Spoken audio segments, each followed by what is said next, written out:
Parents का दिमाग हो गया है फ्रिज। आकांक्षा लेके आई है चीट कोड वाली series. Hello everyone, welcome back to my channel. आज डे 3 है।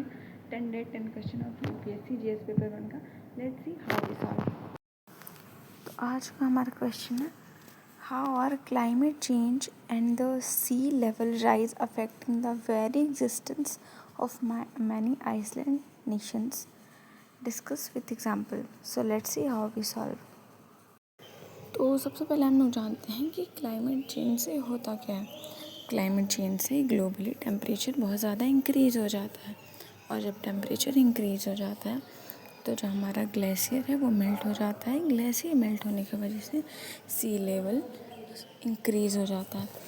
तो सी लेवल इंक्रीज़ होने से जो हमारे आइसलैंड कंट्री है उसको कितने सारे प्रॉब्लम्स होंगे, उसको हम लोग इस क्वेश्चन में समझने वाले हैं। ठीक है, तो आइसलैंड नेशन के लिए सबसे बड़ा एग्जिस्टिंग थ्रेट जो है उनको हम लोग कुछ क्राइटेरिया में यहाँ पे कुछ कैटेगरीज में डिवाइड करेंगे।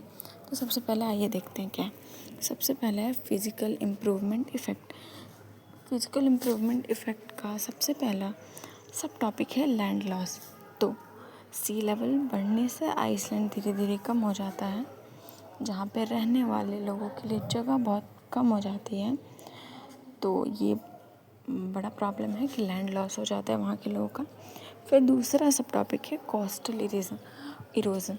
कोस्टल इरोज़न क्या होता है, इस आइसलैंड की जो एरिया होती है वो कट जाती है। आइसलैंड की एरिया जो होती है वो कट जाती है, तो वहाँ का जो इंफ्रास्ट्रक्चर रहता है वो डिस्ट्रॉय हो जाता है।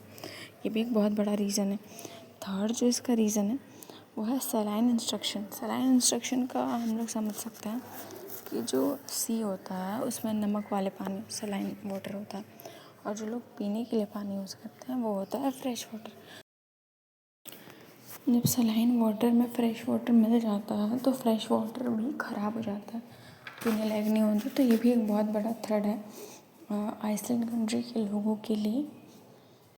तो सेकंड हमारा क्राइटेरिया है socio economics and existence impact. तो इसका फर्स्ट टॉपिक है क्लाइमेट रिफ्यूजेस। तो क्लाइमेट रिफ्यूजेस का मतलब ये है क्लाइमेट ख़राब होने की वजह से जब आइसलैंड पर रहने लायक ज़मीन ही नहीं रहेगी तो लोग देश को छोड़ के दूसरे देश में जाएंगे। इसी को हम लोग कहते हैं climate migration, which is a important part we have to remember. तो हम इम्पॉर्टेंट पार्ट पे आते हैं। एग्जाम्पल कंट्रीज़ कौन कौन सी हैं। तो फर्स्ट है मालदीव्स। इसका भी एक बड़ा हिस्सा जो है समुद्र के नीचे दबा हुआ है। सेकंड एग्जाम्पल है तुवालू एंड किरिबती। ये दोनों ही इतना ज़्यादा जो है क्लाइमेट चेंज से परेशान हो गए कि इंटरनेशनली इन्होंने रीएलोकेशन के लिए मदद मांगी थी ना। अब हम लोग कंक्लूजन देखते हैं इस आंसर का। तो पहला जो सरकार और इंटरनेशनल ग्रुप्स ने मिलकर इसके लिए कुछ बनाया एग्रीमेंट्स, जैसे Paris agreement.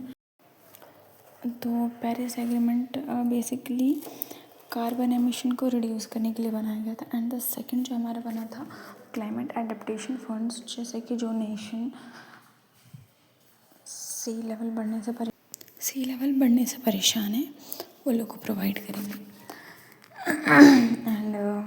And this is for today guys, thank you for watching.